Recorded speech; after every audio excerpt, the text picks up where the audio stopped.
আমরা যারা বৈধ আন্তর্জাতিক নেটওয়ার্ক মার্কেটিং কোম্পানিতে কাজ করি, আমরা জানি আসলে মানুষকে মানে বোঝানো এটা খুবই চ্যালেঞ্জিং একটা ব্যাপার। কারণ মানুষের অনেক ধরনের মতামত আছে। তার মধ্যে একটি গুরুত্বপূর্ণ মতামত হচ্ছে অনেকেই ধরা খাইছে, অনেকেই এমএলএম কোম্পানিতে ধরা খাইছে। আপনি ভুয়ো এমএলএম কোম্পানিতে, অবৈধ এমএলএম কোম্পানিতে জয়েন করছেন, কাজ করছেন, ব্যাড লাক, দুর্ভাগ্য, আপনি ধরা খাবেন, এটা নির্ধারিত।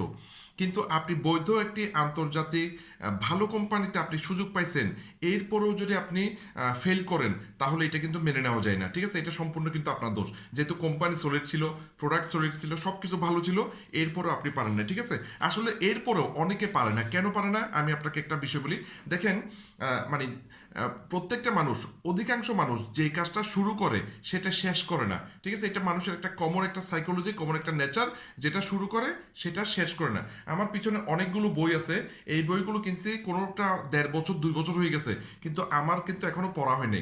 তার মানে অধিকাংশ মানুষ বই কিনে কিন্তু বইটা শেষ পর্যন্ত পড়ে না।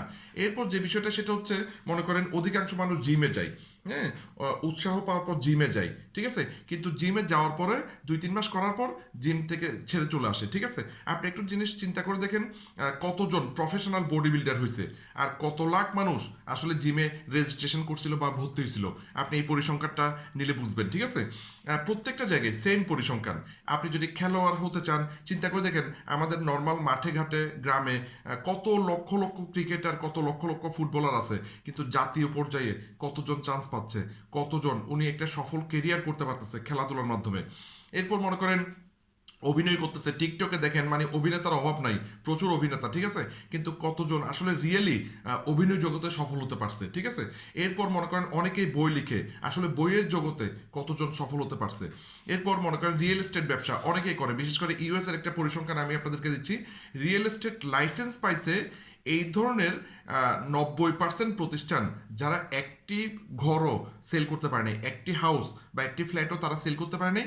এরকম 90% মানুষ আছে যারা লাইসেন্স প্রাপ্ত, হ্যাঁ, মানে রিয়েল এস্টেট লাইসেন্স পাইছে, কিন্তু এরপরও তারা 90% একটা ঘরও আসলে তারা সেল করতে পারেনি। আসলে সফলতার সংজ্ঞা, সূত্র সব জায়গায় একই।